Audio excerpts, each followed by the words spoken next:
반갑습니다, 여러분. 처음 뵙겠습니다. 저는 라오스에서 사역하고 있는 오준문 선교사라고 합니다.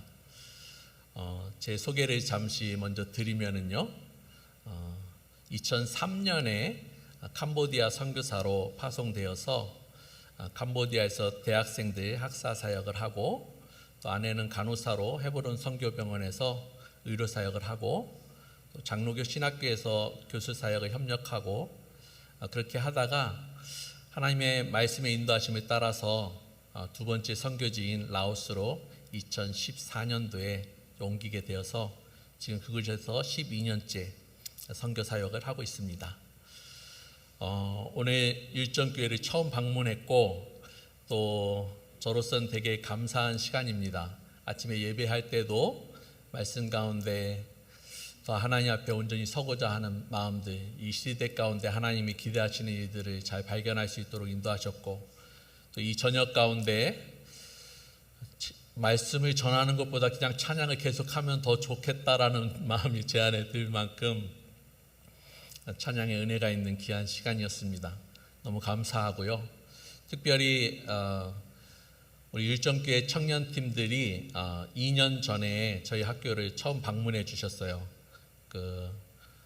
단기 선교 오면서 공연을 해주셨는데, 그때 한번 오시고 또 작년에 한번 오시고, 그래서 두 번 방문하면서 목사님을 알게 되었고, 또 재작년에 한국에 나왔을 때에 우리 일정교회 선교관에서 한 달간 머물면서 목사님과 잠깐 교제하는 시간도 가졌습니다. 그때 저에게 큰 감동이 되었던 것은 우리 성도님들을 말씀 안에서 양육하시는 목사님 모습 가운데, 우리 성도님들은 1년에 성경을 10번씩 읽어야 된다는 말씀을 하시더라고요. 다 그렇게 하고 계시지요? 네, 멋지십니다. 저는 목사고 선교사인데 그 말을 들으면서 많은 것을 놓치고 있구나라는 생각이 들어서 저도 성경을 읽는 곳에 집중하는 시간을 그 뒤로 좀 가졌었습니다. 물론 10번 못 읽었어요. 그렇지만 예전보다는 더 많이 읽을 수 있는 시간이 있었고, 또 말씀을 더 사모할 수 있는 시간이 있어서 대단히 감사했습니다. 저희가 라오스를 소개하면은 정식 이름이 라오 인민민주주의 공화국이에요. 저희 북한의 정식 명칭이 조선 인민민주주의 공화국이거든요. 라오스랑 북한이랑 이름이 똑같습니다.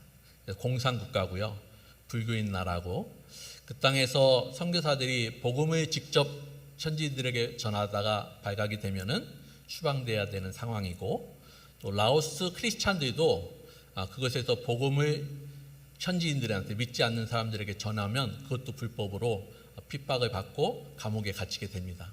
그래서 물론 교회가 있지만 교회 안에서 믿는 사람들끼리 예배드리는 것은 인정되고 있지만, 믿지 않는 사람들에게 복음을 전하는 것은 법적으로 금지가 되어서 선교하기 어려운 나라가 라오스입니다. 선교지에 나가서 늘 고민되는 것은, 목사가 처음 됐을 때부터 지금까지 제 마음에 고민되는 것은, 선교지에 나가서 하나님의 음성을 듣지 못하면서 선교하면은 어떻게 할 수 있을까, 그런 마음이 든 적이 있었습니다. 그래서 말씀을 늘 사모하게 되고 또 말씀 앞에 서려고 노력하는데, 요즘 시대는 정말 하나님의 말씀이 희귀할 만큼 잘 들리지 않는 것 같은 마음이 들어서 안타까움이 있고, 또 더욱 사모하는 마음이 듭니다.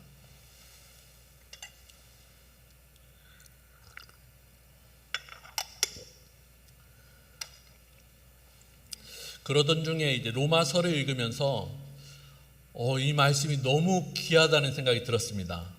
여러분들 로마서를 읽어보셨겠지만, 어떻게 바울이, 유대인으로서 바리새인으로서 구약을 배워왔던 바울이 어떻게 이렇게 예수님에 대해서 이해를 하고 설명을 하고 또 구약을 해석을 할 수 있을까?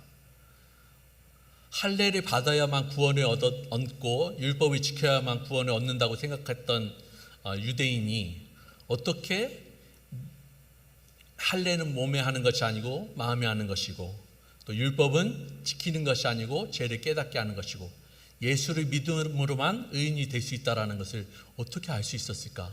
그래서 로마서가 너무 사랑스럽고 할 수만 있으면 외웠으면 좋겠다라는 마음이 들 만큼 로마서에 푹 빠지게 되었습니다. 몇 번을 읽으면서 오늘 본문 말씀을 마주했을 때에 제 삶을 더 점검해보고 선교지에서 어떻게 하나님이 우리의 사역을 기대하시는지 원하시는지를 볼 수 있는 말씀이어서 오늘 이 말씀을 함께 나누고 싶습니다. 로마서 12장 1절에 보면은 형제들아 내가 하나님의 모든 자비하심으로 너희를 권하노니 너희 몸을 하나님이 기뻐하시는 거룩한 산 제사로 드리라 이렇게 되어 있습니다. 이것이 영적 예배니라. 몸을 거룩한 산 제물로 드리는 것이 도대체 뭘까? 그게 영적 예배라고 하는데 이게 도대체 뭘까? 이런 고민을 하면서 말씀을 묵상하는 가운데 저에게 주셨던 세 가지 제 안에 있는 몸 안에 있는 연약함들 또 평생에 계속 싸워야 될 유혹들 이런 것들을 점검하게 되었습니다. 이 부분을 함께 나누고 싶고요. 그 중에 첫 번째는 물질의 유혹이라는 생각이 듭니다. 저희가 선교지 처음 갔을 때 운전 중에 하나님께서 주신 마음이 있었어요. 뭐 해줄까? 이런 마음이었습니다. 여러분 혹시 갑자기 하나님께서 너 뭐 해줄까? 이런 마음이 든다면 어떻게 대답하시겠습니까?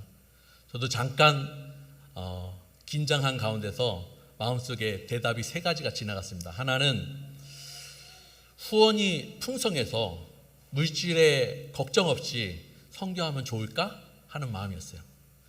그런데 아니야 하고 이렇게 지나가더라고요. 두 번째 제안했던 마음은 그러면은 선교센터가 있어서 안정적으로 이사하지 않고 이 땅에서 안정적으로 사역하면 좋을까 하는 마음이 들었는데 그것도 아니야 하면서 지나가더라고요. 세 번째 들었던 마음은 그러면 선교사로서 그래도 오준문 선교사 하면은 좀 이름 있고 또 훌륭하고 또 모두가 알만한 그런 선교사로 되면 좋을까 하는데 또 아니야 하고 지나가더라고요. 그리고서 제 안에서 고백했던 것은 주님 이 땅에 주님의 제자, 주님의 교회, 주님의 이름만 나타나면 좋겠습니다 하는 고백이었어요. 잘했죠? 저도 잘했다고 생각합니다. 근데 하나님이 이 부분에 대해서 점검을 하시더라고요. 점검을. 너 물질이 정말 없어도 괜찮은 거야? 하면서 점검을 하셔요. 저희 자녀들이 3명이 있는데 큰 딸이 6살 때, 작은 딸이 4살 때 캄보디아 처음 나갔습니다. 그리고 막내는 거기서 이제 메이드 인 캄보디아로 태어났는데 아이들이 학교를 갈 수 없는 환경이 된 거예요. 재정이 후원이 안 돼가지고. 제 마음은 선교지까지 보내셨으면 최소한 교육은 시켜주셔야 되지 않습니까? 하는 그런 불만의 마음이 들었던 겁니다. 쉽게 해결이 안 되더라고요. 그런데 그 과정 가운데 하나님께서 주시는 마음은 이스라엘이 40년간 광야에 있었는데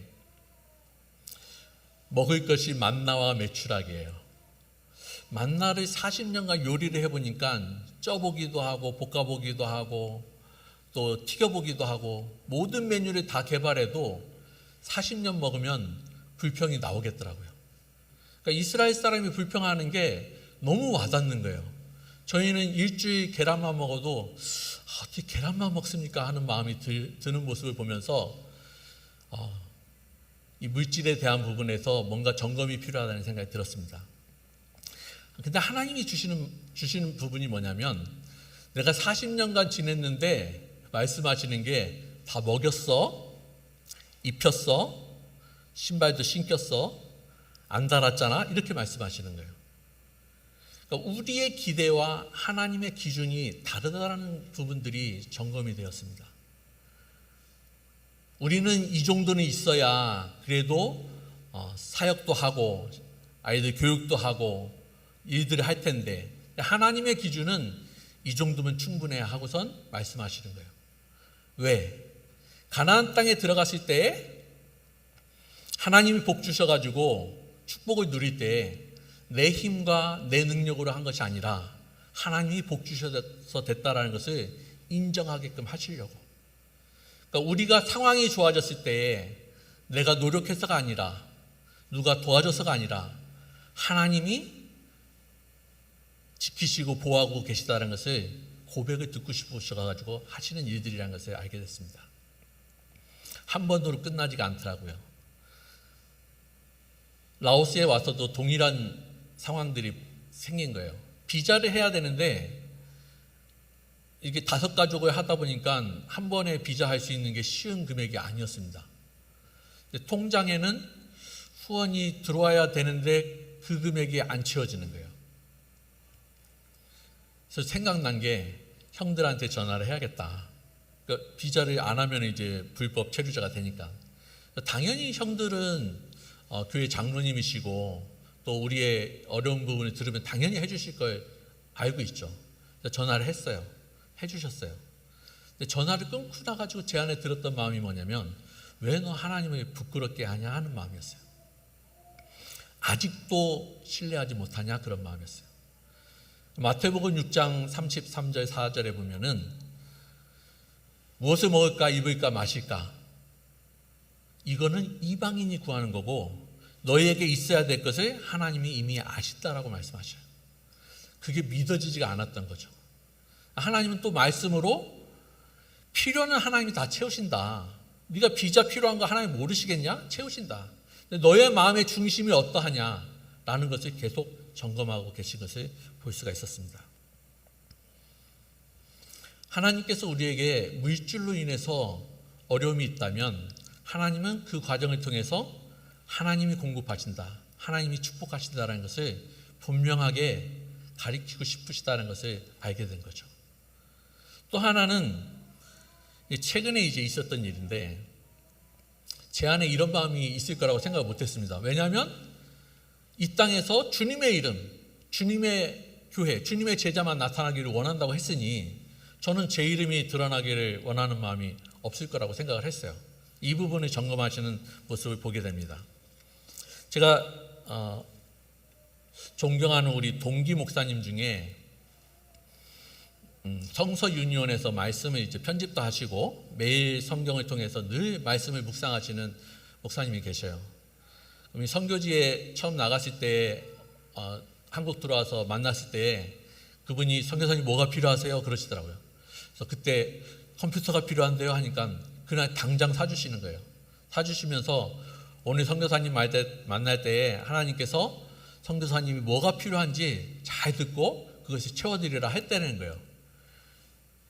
쉬운 일이 아니잖아요. 아무리 말씀을 따라서 산다 하더라도. 근데 그분이 선교 편지를 저희한테 보내주셨는데 이런 구절이 있었습니다. 잘 들어보세요. 100편의 설교를 듣는 것보다 한 절의 말씀을 사는 것이 중요하다. 이제 본인의 사역 편지 중에 그런 글을 써주신 거예요. 100편의 설교를 듣는 것보다 한 절의 말씀을 살아내는 것이 중요하다는 겁니다. 너무 좋은 말씀이더라고요. 그래서 제가 도대체 누가 이 말씀을 했을까, 어디서 인용했을까라는 것이 궁금해가지고 챗GPT한테 물어봤습니다. 그랬더니 대답이 이건 일반적으로 교회 안에서 실천적인 삶을 살자고 이야기되는 거지 누가 굳이 얘기했다라는 게 없다라는 거예요. 그래서 제가 챗GPT한테 얘기했어요. 그러면 이거는 내가 얘기한 걸로 하자. 그랬더니 알겠습니다 하더라고요. 너무 신기하죠. 얼마 지나지 않아가지고 다시 이 질문을 챗GPT한테 했어요. 근데 돌아온 답이 이렇습니다. 한번 띄워줘 보시겠습니까?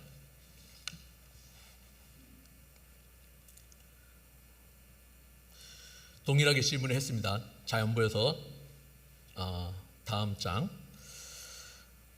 100편의 설교를 듣는 것보다 한 절의 말씀을 살아내라 라는 말을 누가 한지 아냐? 하고 물어봤어요. 그랬더니 대답이 이렇게 왔습니다. 100편의 설교를 듣는 것보다 한 절의 말씀을 살아내라는 말은 현재로서는 정확히 누구의 말인지 공식력 있는 출처에서 확인되지 않습니다.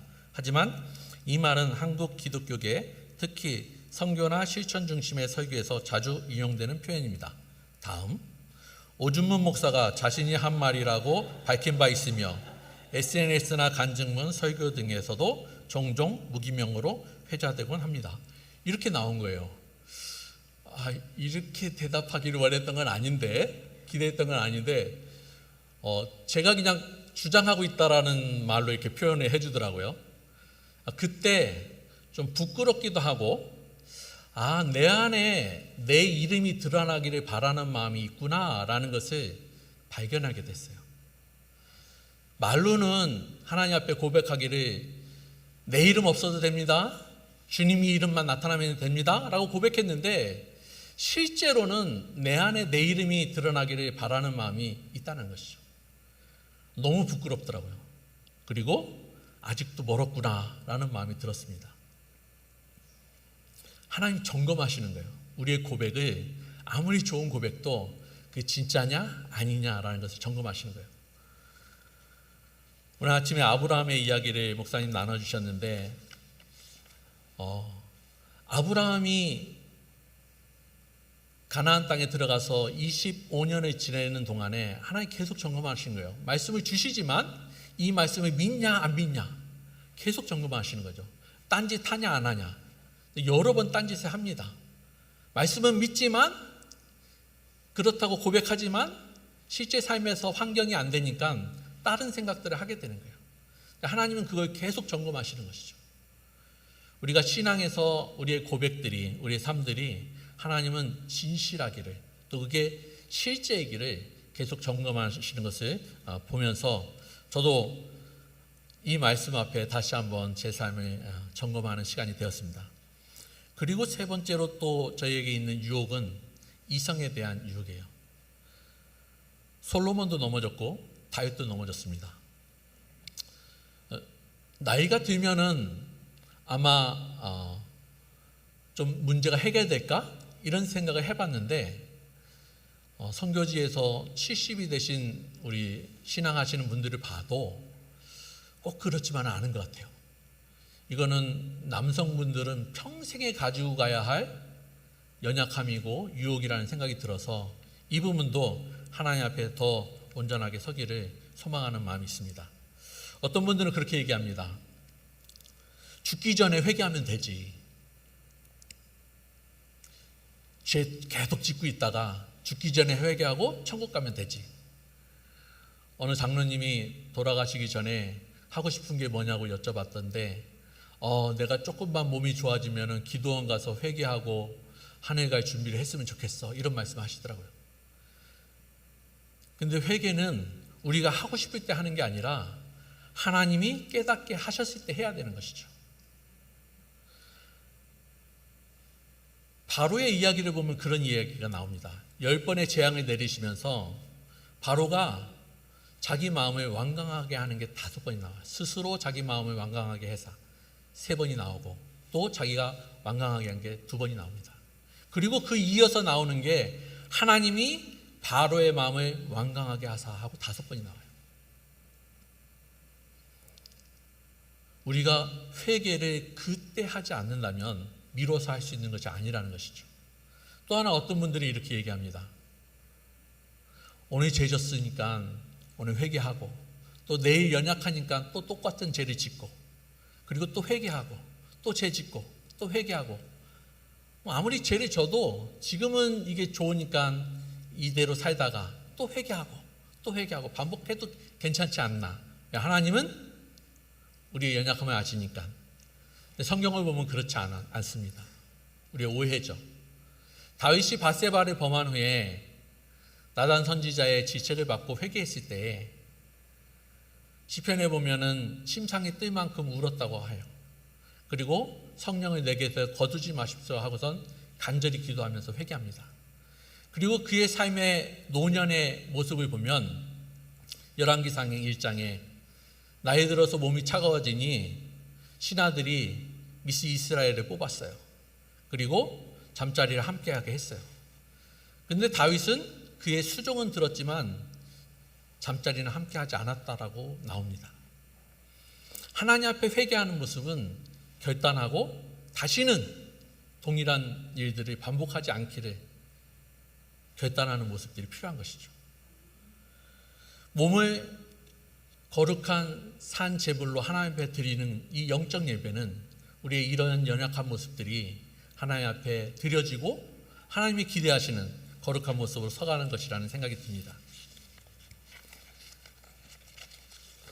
그리고 2절에 보면은 너희는 이 세대를 본받지 말고 오직 마음을 새롭게 함으로 이 세대를 본받지 말라는 말씀이 나옵니다. 오늘의 제목이기도 한데요. 1세기 로마에서 이 말씀을 들었던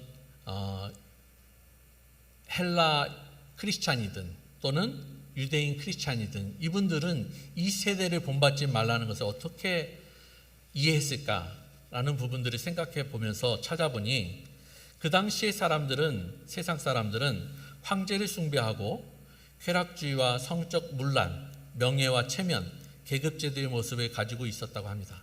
한마디로 표현하면 하나님을 대적하는 세대에 살고 있었던 거죠.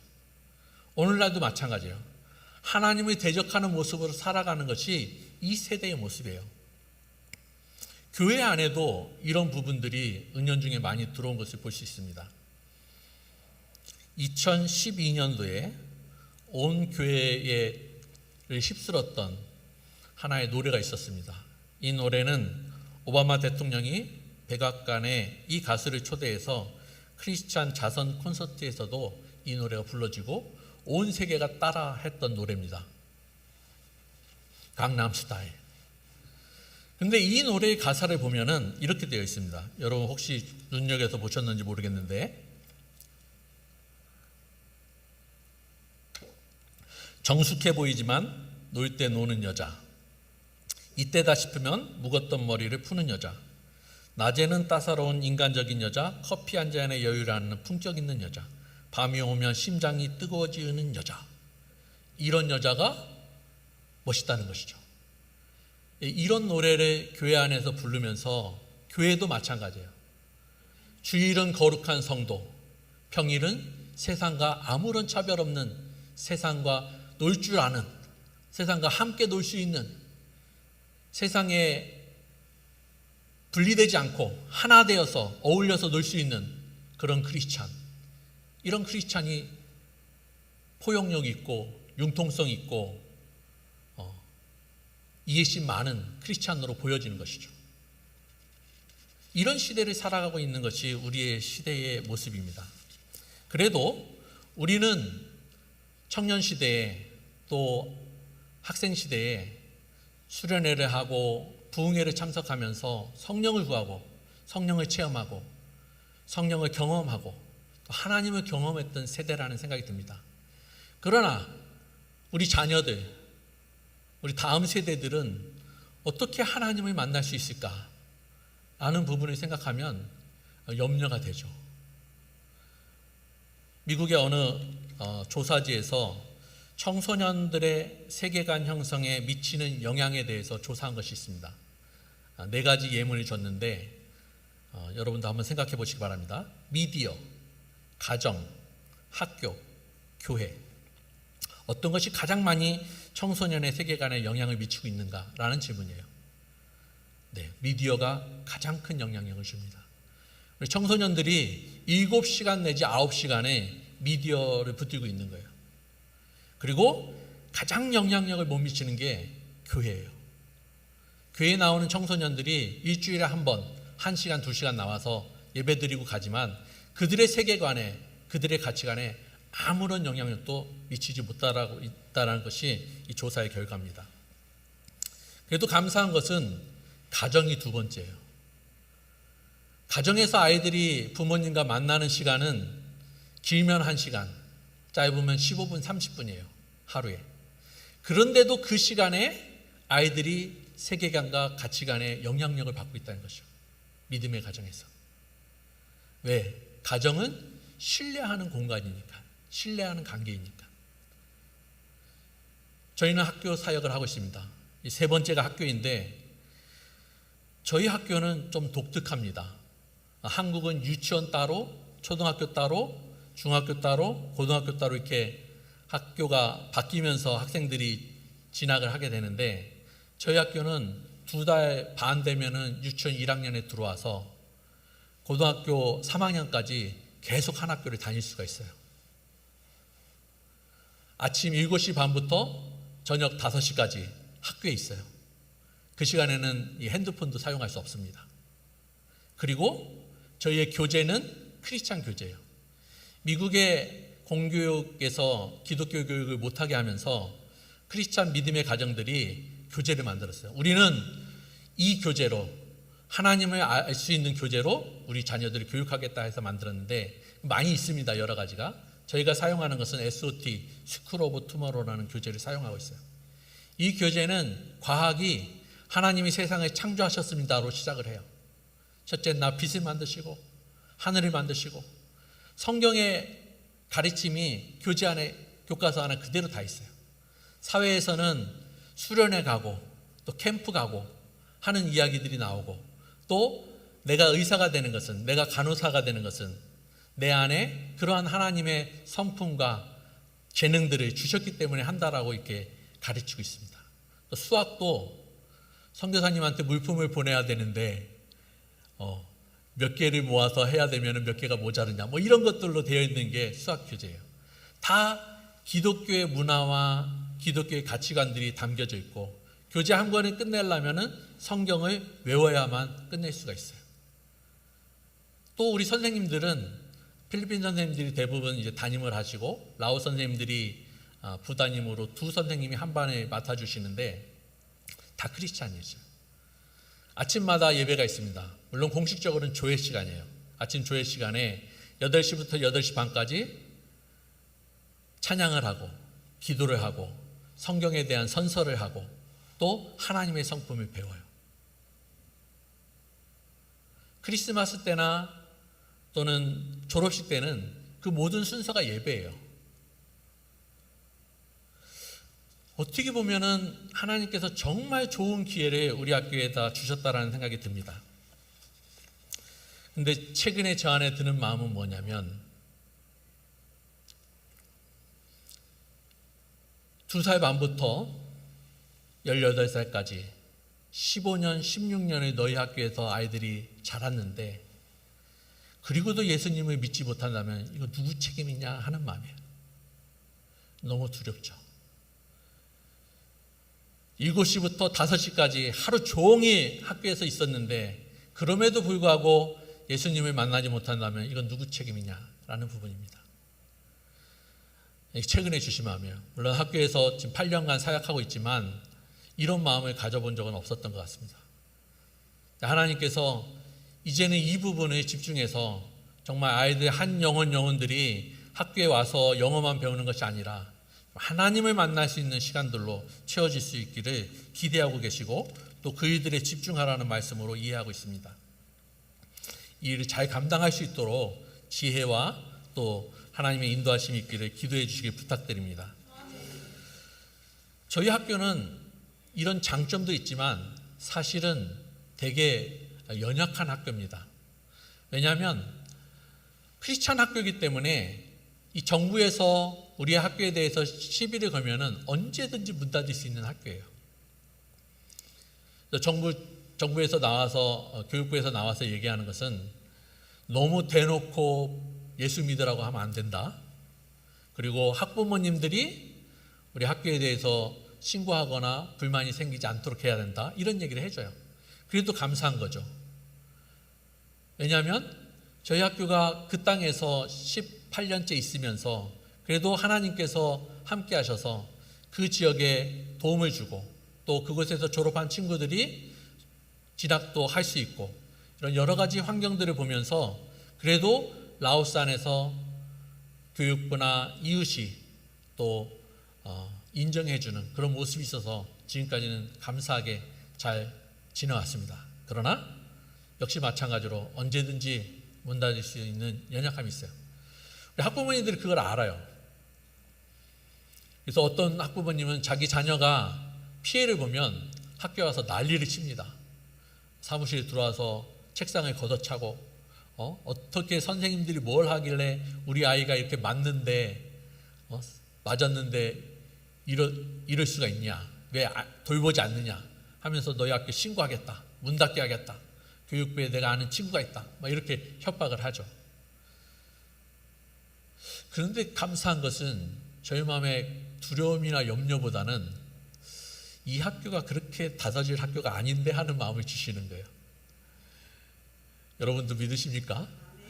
저희 학교가 하나님이 세우셨고 하나님이 일하시는 학교인데 그렇게 쉽게 문 닫을 학교는 아니라는 마음을 주시더라고요.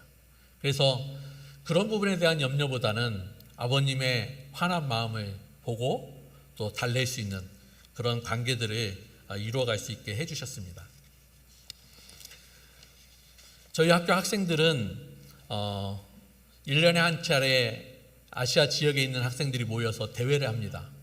이 대회에서는 되게 많은 경연들이 있어요. 예를 들면 미술을 하나 하더라도 펜으로 그리기, 연필로 그리기, 또 물감으로 그리기, 유화로 그리기 해가지고 종목을 엄청 세밀하게 해놓고 우리 학생들이 거기에서 준비하면서 자기에게 주신 하나님의 달란트, 은사들 이런 것들을 발견해 갈 수 있게 해주고 있습니다. 이런 기회들이 작년까지 이제 저희 아시아 지역에 있는 태국과 인도 차이나 이 지역에 있는 학교들이 모여서 했는데 작년에는 전체 아시아가 모여서 했어요. 한국에도 이런 학교들이 많이 생겼습니다. 그래서 그때에 보통은 저희 학교 학생들이 좀 잘하는 편에 속해요. 그래서 한 분야에서는 최고 우수 학교로 뽑히기도 하고 그러는데 작년에는 좀 한국 학생들이 오다 보니까 또 필리핀, 싱가포르 학생들이 오다 보니까 성적이 안 좋았어요. 아이들이 우물안 개구리라는 생각을 하게 됐습니다. 근데 저희 선생님 두 분이, 교장 선생님과 교감 선생님이 좀 비전이 크신 분들이셔요. 저희 아내가 교감 선생님을 하고 있는데 일을 벌리시는 스타일이시죠. 그래서 내년에는 우리 학생들 데리고 한국 갑시다 그러시더라고요. 저는 성향이 그렇게 했을 때에 무슨 일들이 생기고 무슨 준비를 해야 되고 뭘 어떻게 해야 되지 하면서 염려와 걱정이 먼저 오는 스타일. 저희 교장 선생님과 교감 선생님 아내는 이거다 싶으면은 해야 되는 스타일 이렇게 되어 있어요. 근데 하나님께서 이 일들이 이루어 가신다라는 생각이 듭니다. 계산해 보면 안 나와요. 그런데 실제로 하나님이 이루어 가시는 것들을 보게 됩니다. 2절 마지막 중간쯤에 보면 이런 말씀이 있습니다. 하나님의 선하시고 기뻐하시고 온전하신 뜻이 무엇인지 분별하라. 하나님의 선하신 뜻. 저희 학교를 하면서 늘 고민이 됩니다. 왜냐하면 교사들의 월급도 줘야 되고 또 학교 운영도 해야 되고 그러다 보면은 학생들의 학비도 받아야 되고 어떻게 하면 학교를 안정적으로 운영할 수 있을까라는 생각을 안 할 수가 없는 거죠. 그러다 보면은 제 안에 나는 지금 비즈니스를 하고 있나 아니면 교육 선교를 하고 있나라는 질문을 받게 됩니다. 너는 지금 여기서 이 학교에 이익을 내기 위해서 일하고 있냐 아니면은 하나님의 사람을 기르기 위해서 일하고 있냐 이런 질문이에요. 하나님이 필요하면은 재정을 주신다고 약속하셨는데 그거를 두려워하면서 염려하고 걱정하느냐 아니면은 하나님의 뜻에 순종하고 나가느냐 그런 부분이죠. 하나님의 기뻐하시는 뜻을 생각해 보면 하나님은 우리가 예배하고 제사 지내는 것보다도 우리가 순종하는 것을 기뻐한다라고 말씀하고 계십니다. 제사보다도 순종이 낫다라고 말씀하시죠. 그러니까 너는 순종하고 있냐라는 것이 저의 질문이죠. 순종하면 하나님이 이루시는 것들을 보게 됩니다. 저희가 이 일을 준비하면서 목사님을 라오스에서 뵀는데 목사님이 그런 말씀을 해주시더라고요. 오성교사, 이거는 교회에 알려서 교회들이 참석할 수 있게끔 해줘야 돼. 왜? 교회가 복받는 길이니까. 우리가 염려해서 채우는 게 중요한 게 아니라 이것을 알려서 교회가 참여하면서 교회가 선교에 동참하고 교회가 하나님의 일에 동참할 수 있는 기회를 주는 것, 이런 관점에서 바라볼 수 있도록 이렇게 말씀을 해주시더라고요. 지난 한 달에 지금 여기 머물 계획인데 3주가 지났습니다. 하나님께서 3분의 2를 채워주셨어요. 그 재정에. 그런 부분들이 우리의 생각과 상관없이 하나님은 순종하면은 이루시는 것들을 보게 됩니다. 여러분들의 삶 가운데서도 염려와 걱정과 형편과 상황보다 이 일이 하나님이 원하시고 기뻐하시는 일인가? 그러면 순종할 수 있는 그런 마음들이 있으시기를 축복합니다.